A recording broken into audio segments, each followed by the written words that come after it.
Hi friends, இப்போ rose cuttings மூலிமா எப்படி செடி வளர்க்குறாங்க அப்படின்றத பார்க்கலாம். இப்போ நான் எடுத்துருக்கிறது வந்து கொக்கோ பீட் எடுத்திருக்கேன், சாஃப் எடுத்திருக்கேன், ஃபங்கிசைட் பவுடர், அப்புறம் கட்டிங்ஸ். சாஃப் எதுக்குன்னா உங்களுக்கு வந்து வேரழுகல் நோய், ஃபங்கல் இன்ஃபெக்ஷன்ஸ் அது மாதிரிலாம் எதுவும் வராது. சீக்கிரமாக உங்களுக்கு க்ரோ ஆகிறதுக்கு ஹெல்ப் பண்ணும்.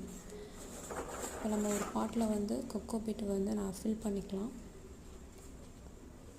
ஃபில் பண்ணிவிட்டு அப்புறம் ரோஸ் கட்டிங்ஸ் எப்பயுமே ஸ்லாண்டிங்காக கட் பண்ணணும். அதில் காட்டியிருக்க மாதிரி கட் பண்ணுங்கள், ஸ்லாண்டிங்காக. அப்போ தான் ஈஸியாக க்ரோ ஆகிறதுக்கு ஹெல்ப் பண்ணும் ரூட்ஸு. இப்போ இந்த ஃபங்கல் பவுடரில் நம்ம டிப் பண்ணிட்டு சாஃபில் வந்து அப்ளை பண்ணிவிட்டு நம்ம கொக்கோ பீட்டில் வச்சிடலாம்.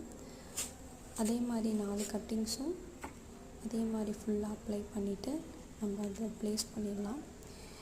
இதுக்கப்புறம் என்ன பண்ணணுன்னா, ஒரு பாலித்தீன் கவரை எடுத்து அந்த ரோஸ் கட்டிங்ஸை வந்து நம்ம கவர் பண்ணணும். எதுக்குன்னா அது மாய்ஸ்சரைசர் ஈரப்பதம் வந்து குறையாமல் அதை மெயின்டைன் பண்ணும். அதுக்கோசரம் நம்ம அந்த கவர் பண்ணதுக்கப்புறம் 2 days or 3 days ஒன்ஸ் நம்ம அந்த கவரை எடுத்துகிட்டு மாய்ஸ்சரைசர் தண்ணி ஈரப்பதம் இல்லைன்னா நம்ம கொஞ்சம் தண்ணி ஊற்றலாம், இல்லைன்னா தேவையில்லை.